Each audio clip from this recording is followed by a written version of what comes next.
Olá pessoal, tudo bem? Vamos para mais uma etapa do nosso curso de piscicultura. E na aula de hoje a gente vai estudar um pouco sobre a morfologia e a fisiologia dos peixes. É uma etapa anterior ao estudo das espécies de peixes. Eu sou o professor Bruno Seulin, vamos comigo.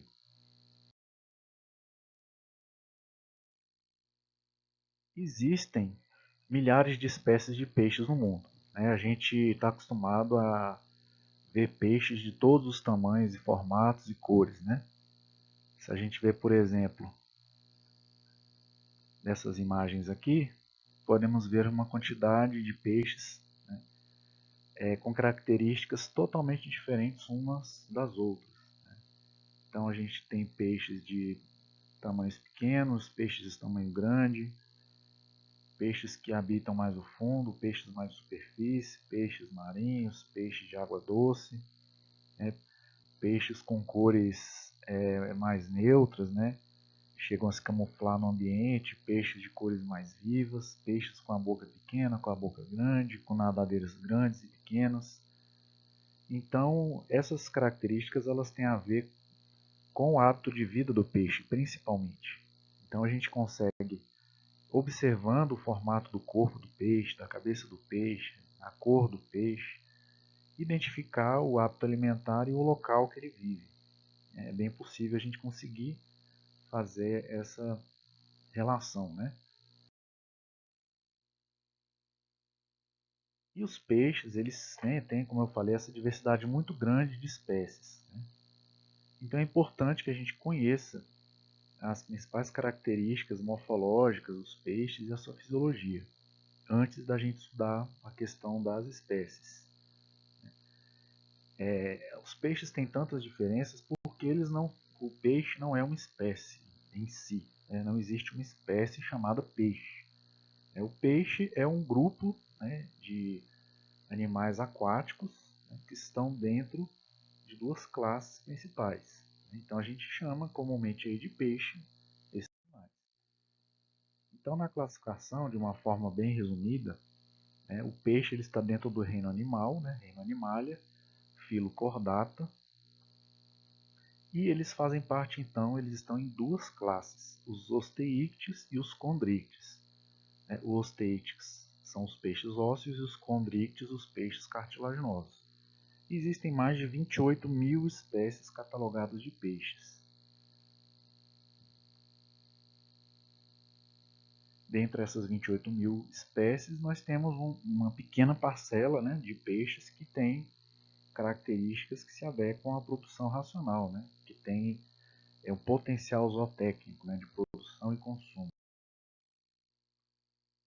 Então vamos começar pelos condrictes, né, que é um grupo de menor importância, pouco criado ainda, né, para consumo de carne. Então é um grupo com apenas 800 espécies, são chamados de peixes cartilaginosos. São os peixes cartilaginosos, eles têm um esqueleto, né, cartilaginoso. E eles têm como diferença ou característica que ao invés deles terem um opérculo, aquela placa recobrindo, protegendo as brânquias na região da cabeça, eles apresentam fendas branquiais, né, na lateral do corpo. Então são os tubarões e as raias. Então aqui na foto a gente pode ver as características. São muitas características semelhantes aos peixes ósseos, mas elas têm também as suas características específicas, principalmente a questão das fendas branquiais, né, na lateral do corpo. Tem também o conjunto de barbatanas, né, cada uma com a sua função, como a gente vai ver daqui a pouquinho, mas tem essa principal característica, que são as fendas branquiais e o esqueleto, né, cartilaginoso. Essas fendas, né, elas servem para a saída da água. Então a água ela entra na boca. Geralmente, no caso do tubarão, ele nada constantemente com a boca aberta para que a água entre na boca e saia por essas fendas. E ao passar ali pelas brânquias, a água, né, rica em oxigênio, passa por ali. Esse oxigênio ele é absorvido, porque nessa região é uma região altamente vascularizada. Então, nesse local ocorre a troca gasosa, né, com essa água com alto teor de oxigênio passando ele pelos capilares sanguíneos. Então, temos aí tubarão, né? E os tubarões eles podem ter tamanhos diversos, como por exemplo um cação, né, um cação-anjo, que tem 30 centímetros, 20, 30 centímetros, e temos também um tubarão-baleia, que é o maior peixe, né, do mundo. Então a gente considera o tubarão um peixe, né, um peixe da classe Chondricte, um peixe cartilaginoso. Então o tubarão-baleia é considerado então o maior peixe, chegando a 15 metros de comprimento. Você pode ver ali um nadador do lado, porque o tubarão-baleia ele não é carnívoro, né? No caso ele é filtrador, ele se alimenta de plânctons e pequenos crustáceos. E temos também as arraias, né? As arraias, temos arraias de água doce e de água salgada, e ela também possui, no caso, essas fendas branquiais na parte de baixo do corpo. E as raias podem ser de água salgada, de água doce, e também ter tamanhos diversos, como por exemplo a jamanta, que é de água salgada, que possui aí 2 metros ou até mais, né, de uma ponta a outra. Mas vamos então para aqueles que são o foco do nosso estudo, que são os condrictes, os osteícteas, né? Os osteícteas, peixes ósseo. Ostei vem de osso, ícteo vem de peixe. Então são mais de 22 mil espécies, né? Peixes ósseos, e tem uma pele, né, pode haver aí 3 tipos de escamas, né, e possui 4 pares de brânquias, né, dentro de uma cavidade, coberto, protegido pelo opérculo. Então são esses peixes que a gente conhece normalmente, né? Carpa, tilápia, tambaqui, dourado, dourada, bagre. Então os peixes que nós consumimos normalmente. Aqui, né, um peixe bastante comum, né, característico, é um ciclídeo, bastante característico de um peixe ósseo, né? O corpo é recoberto aí por escamas. Tem algumas espécies que não têm escamas, mas a maioria é recoberto por escamas. As barbatanas, né, o conjunto de barbatana, o opérculo, que é aquela placa que protege as brânquias, né, narinas, olhos. Então, características básicas de um peixe. E a gente vai ver agora algumas características morfológicas dos peixes que indicam um pouco, né, o seu hábito de vida, né, o seu hábito alimentar, por exemplo. Então vamos começar pela forma da boca, né? A forma da boca indica um pouco a questão do nível de profundidade que ele habita e o seu hábito alimentar. Tem peixes como o cascudo que tem a boca voltada para baixo, a boca em forma de ventosa, né? São peixes sugadores que vivem no fundo, né, da coluna d'água e se alimentando de detritos, de pequenos animais que ficam no fundo. Ficam raspando o limo, né? Recolhendo esse alimento e se nutrindo. A maioria dos peixes tem a boca frontal, né? Então esses peixes geralmente eles têm um hábito alimentar mais variado, conseguem se alimentar em qualquer profundidade, né? Tem facilidade aí de se alimentar tanto no fundo quanto na superfície. Geralmente os peixes onívoros e os carnívoros, né, têm a boca voltada para frente. Temos também alguns peixes que têm a boca voltada para cima. Geralmente são peixes que se alimentam de insetos ou que ficam, né, que caem na água. Então ele fica ali se alimentando, né, desses pequenos animais que porventura estejam na superfície da água. Alguns peixes, né, como a gente pode ver o tucunaré, é um peixe carnívoro, né, que tem uma boca que consegue ter, né, se alongar, ficar com a boca bem grande, porque ele engole, né, a presa inteira no momento que ele vai caçar, que ele vai se alimentar. Então ele tem a boca bastante grande. Outro peixe carnívoro que tem uma boca bastante grande, mas é um peixe de fundo, é um peixe mais parado, é o pintado e a caixara, né, o que a gente chama de surubim. Também tem uma cabeça muito grande, uma boca grande, porque o peixe ele em geral ele não arranca o pedaço, né, dos animais. de outros peixes, outros animais, quando vai se alimentar. Ele engole inteiro, então ele precisa ter a boca bastante grande. Já a carpa, né, ela tem a boca voltada para baixo, lábios fortes, e é um peixe que também vive geralmente mais no fundo, né, se alimentando e procurando alimento mais próximo ao fundo da coluna d'água. E aqui a tilápia, que é um peixe onívoro, tem a boca pequena, é um peixe que se alimenta de tudo, né? Filtra água também, se alimenta de plâncton, se alimenta de insetos, se alimenta de plantas, então é um peixe bastante versátil. E a questão da boca é importante também na criação dos animais, na hora de você produzir a ração, né? Escolher a ração correta, porque a ração ela tem que ser de um tamanho que caiba dentro da boca do peixe. Você tem que procurar sempre uma ração numa granulometria que seja compatível com a boca do peixe que você está alimentando. Forma do corpo.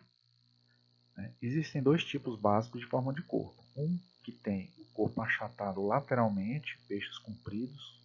Corpo achatado lateralmente é um corpo mais, que tem uma hidrodinâmica melhor. Geralmente são peixes que nadam numa maior velocidade. Geralmente também em locais de água corrente. E são peixes mais velozes para conseguir pegar a presa, nadar atrás da presa, ou também para fugir de algum predador. E outros peixes que são achatados de cima para baixo, dorso ventralmente, são peixes geralmente que ficam no fundo, que ficam dormentes ali no fundo, em pedras ou no fundo do limo dos lagos e dos rios, geralmente ficam em locais de água mais parada. Geralmente são peixes de fundo que se alimentam de detritos, mas também tem alguns peixes carnívoros que ficam no fundo, parado esperando, fazendo, digamos assim, uma tocaia, esperando alguma presa potencial passar próximo para que ele possa conseguir pegar, dar o bote e conseguir. Então a gente tem aqui dois exemplos de peixes que são corpo achatado lateralmente, pacu e a tilápia, são dois peixes onívoros. Aqui o dourado, que é um peixe carnívoro, o piau, que é um peixe onívoro, e aqui dois peixes que já tem um corpo mais achatado dorso ventralmente, de cima para baixo. Então são peixes que ficam mais no fundo, são dois peixes que são carnívoros, mas são peixes mais lentos, que escolhem algum local e ficam parados ali esperando o momento de uma presa distraída passar próximo para que ele possa succionar e engolir essa presa, geralmente um peixe, ou um crustáceo também. E o cascudo, que é um peixe de fundo, estritamente de fundo, que se alimenta de limo, do lodo, que se alimenta sugando, com a boca sugadora. Com relação à escama, as escamas dos peixes elas têm duas funções principais. A principal mesmo é proteção. Os mamíferos eles têm pelos para proteger a pele. No caso do peixe ele tem escamas, então ela serve como uma proteção. E também ajuda no hidrodinamismo, para o peixe ganhar mais velocidade, corta a água com mais facilidade. Então temos aqui um exemplo de uma escama de uma tilápia e da escama de um pirarucu. A escama do pirarucu ela é bastante utilizada para fazer artesanato. E no caso da tilápia, também é utilizada para fazer roupas, carteiras, malas. Então é um produto, um coproduto aí da exploração dos peixes que pode ser também utilizado, tem o seu valor comercial. Existem 4 tipos principais de escamas: quitenoides, cicloides, ganoides e placoides. Então são escamas diferentes, escamas mais ásperas, outras mais lisas, outras menores. E no caso dos peixes cartilaginosos, tubarões e raios, a gente tem o tipo placoide, que possuem pequenos dentículos que deixam a pele do peixe, quando você toca, numa aparência de uma lixa, você sente como se fosse uma lixa. Outra característica que os peixes têm, que muita gente nunca percebeu, é a questão da linha lateral. Se você observar os peixes, em geral, lateralmente você vai observar uma linha com pequenos pontinhos dos dois lados. Ela é chamada linha lateral. É um órgão sensorial, né? Então esse furinho, nele saem pequenos, como se fossem, né, pequenos pelinhos, que são sensores de ambiente, são ligados ao sistema nervoso do peixe, que faz com que ele consiga perceber as mudanças na água, né? Então o peixe ele consegue perceber qualquer movimentação, né, de algum animal que esteja próximo a ele, então ele consegue se locomover, mudar de direção, andar junto com o cardume, muito seguindo essa linha sensorial aí chamada lateral. Na questão das nadadeiras, nós temos 5 tipos principais de nadadeiras. Nós temos 6 tipos, na verdade, né? Porque a nadadeira adiposa, ela não é uma nadadeira tão comum, né? Mas podem ter até 6 tipos de nadadeiras. Então nós temos a nadadeira caudal, que é essa nadadeira, né, da extremidade final do peixe, que ela tem como principal função impulsionar o peixe na água para ganhar velocidade. Temos a nadadeira dorsal, que tem a função principal de dar estabilidade, né, para o peixe, dar uma estabilidade, como se fosse a vela de um barco, né? Temos a nadadeira anal, que fica entre o poro urogenital do peixe e a nadadeira caudal. Então ele também serve como para estabilizar o peixe na hora da natação, e para algumas espécies ele serve como órgão copulador. Não como um pênis, e sim como um órgão que vai servir para um peixe se conectar ao outro, né? Como se fosse abraçar o outro utilizando essa nadadeira. Temos as nadadeiras pélvicas, que fica na região ventral, né, à frente da nadadeira anal. Também tem função estabilizadora e também orienta, né, alguns peixes para a mudança de movimento. As nadadeiras peitorais, que são principalmente utilizadas, elas ficam na lateral do peixe para orientar o movimento. Então, essas nadadeiras é que fazem com que o peixe vire para a direita ou para a esquerda. E a nadadeira adiposa, que é uma pequena nadadeira, muitas vezes não tem uma função, né, nenhuma função na natação do peixe, mas ela permanece ali. A nadadeira dorsal ela pode ser dividida em duas, né, ou ela é única, ou também pode ser dividida em duas, e algumas delas têm o raio duro, né, como a tilápia, por exemplo. Então, na hora que ela se sente ameaçada, ela abre essas nadadeiras, eriça a nadadeira e ela é bastante dura e chega até a machucar e a furar, né, a mão, né, quando você tenta pegar. E também dificulta, né, com que um peixe predador consiga engolir esse peixe. Então serve como uma proteção, né, defesa. Os olhos, né, olhos dos peixes. Então os olhos dos peixes estão situados geralmente na lateral da cabeça, praticamente quase todas as espécies. Ele está localizado nas laterais, mas alguns peixes têm o olho, né, virado para a superfície, principalmente esses peixes de fundo, que têm um corpo muito achatado, né? E outra característica interessante dos peixes é que eles não possuem pálpebras, né? Eles não conseguem fechar os olhos, estão constantemente expostos. O opérculo, como eu já falei, é uma estrutura, né, que fica na cabeça do peixe, que protege, é uma placa, né, que protege as brânquias, né, que é o órgão ali de respiração do peixe. É um órgão bastante sensível, bastante vascularizado, por isso que ele é vermelho. Então ele precisa de ter essa proteção. Então o opérculo, essa placa, que é móvel, né? Por ali a água que entra pela boca sai por esse opérculo na hora que ele abre, fazendo então esse fluxo, né, de água para que o peixe possa fazer a troca gasosa, né, e absorver o oxigênio. Outra característica dos peixes é a presença da bexiga natatória. A bexiga natatória é um órgão de flutuação, na verdade parece um saco que se enche e se esvazia de ar, né? Pode se expandir de acordo com a pressão. Isso faz com que o peixe consiga se deslocar bem e alterar a pressão do corpo dependendo da profundidade que ele está nadando. Então ele confere essa capacidade aí de se adaptar às diversas profundidades.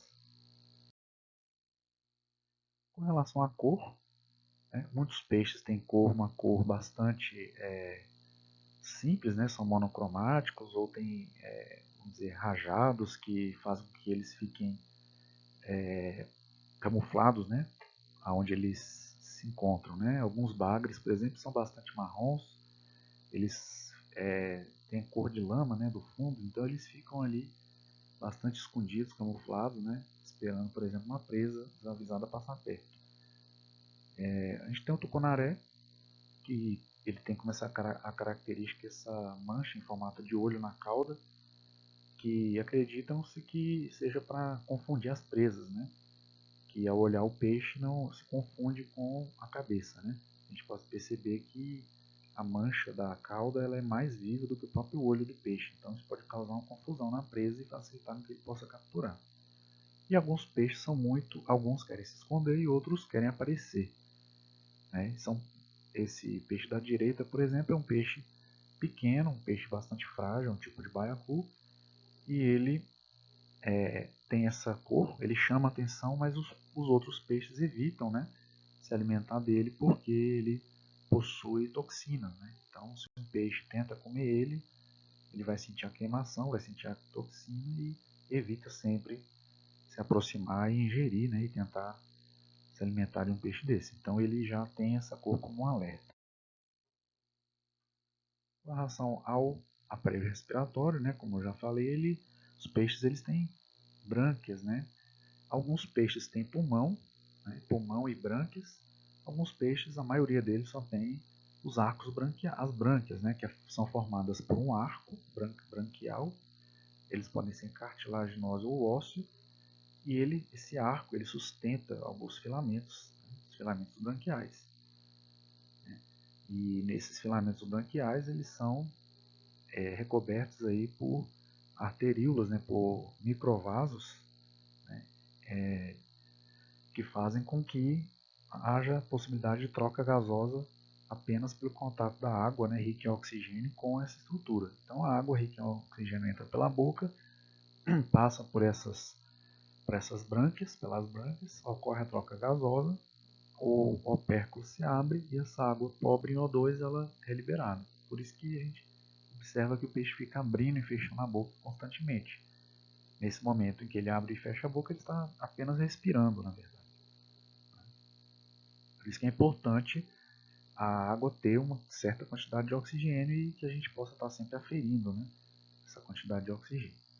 Então aqui a gente pode ver o arco branquial, branco, e a parte vermelha, né, que são ali as brânquias, os filamentos branquiais propriamente ditos.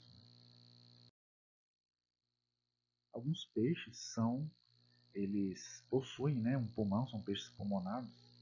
Então você tem, por exemplo, o pirarucu e a piramboia são peixes que conseguem respirar fora da água, conseguem retirar o oxigênio diretamente da superfície. Isso é uma vantagem na hora de você criar esse tipo de peixe, porque você pode criar uma densidade muito alta sem se preocupar muito com a condição de oxigenação da água, né? Um exemplo deles é o beta, aquele peixinho de aquário que a gente encontra em qualquer loja de animais, né? Em qualquer pet shop, e ele pode ser criado num copo pequenininho justamente porque ele retira ele respira diretamente, né, da atmosfera, sem precisar filtrar a água, né? Então você cria esse peixe num pequeno recipiente sem oxigenação.